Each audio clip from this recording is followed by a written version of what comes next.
Now, I want to take a moment to consider the mechanics of Partygate, how the Prime Minister can legitimately make the case that he has not broken the ministerial code, that he's not knowingly lied to Parliament. Not because that's what Number 10 wants us to do. No, in the eyes of the government, they would much rather us be talking about literally anything else. They're keen to focus on Ukraine, of course, Russia's new enormous offensive in the east, the Prime Minister's important G7 phone call today with Biden, Macron, Scholz, Trudeau and other key leaders, the new weapons that the UK is providing President Zelensky with, the Prime Minister's almost daily phone calls with him, added, of course, to the cost of living crisis, the wave of inflation crashing down upon the entire Western world. Energy bills, a small boats crisis, the Rwanda refugee plan, and the Prime Minister's upcoming trip to India, the potential for new post-Brexit trade and security partnerships. And of course, while all of those issues are clearly important, today is a big day in Parliament not for those reasons, but because the Prime Minister will be addressing his COVID fine. And the opposition will be trying to deliver a contempt motion or even a formal parliamentary investigation. That is, of course, on top of the Met Police investigation and the Sue Gray investigation. Now, it seems to me that in the midst of all of this, we may be suffering from a bout of media groupthink. One that it may, in all honesty, be impossible to escape from. The more Number 10 tries to defend itself, the more people simply hear the word party, of course, and become outraged. People hear the word party and think of a raucous affair. They don't think of people who were all in a certain workplace anyway for legitimate reasons, who were seeing each other anyway.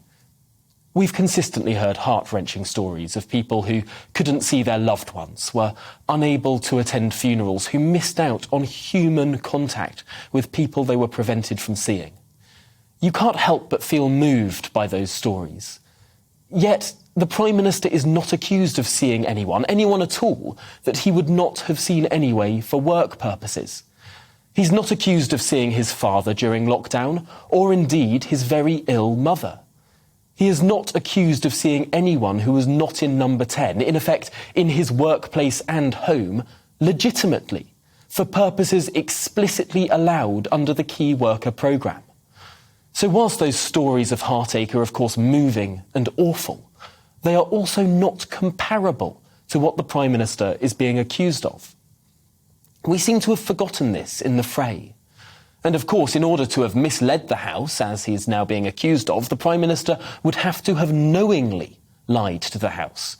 He would have to have thought of his actions as rule-breaking. And I'm not sure anyone has presented any compelling evidence that points to that. I, for one, have seen a lot of evidence to the contrary, the briefing to press of events, the official photographs, and of course the teachers and nurses, indeed, and other politicians who were not issued with fixed penalty notices for similar actions. Indeed, the nurses who were celebrated for hosting a birthday party or a jolly dance together, as I spoke about and applauded yesterday on this channel. Now, in that context, out of the red mist of this scandal, back in the real world, it's easy to see why those in Number 10 believed their conduct was not improper.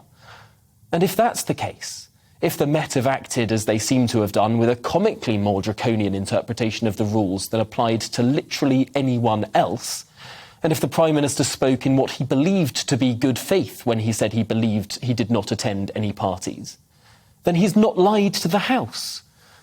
Perhaps we should all be a little bit more careful about asserting that he has, without having assessed that evidence that's in front of us.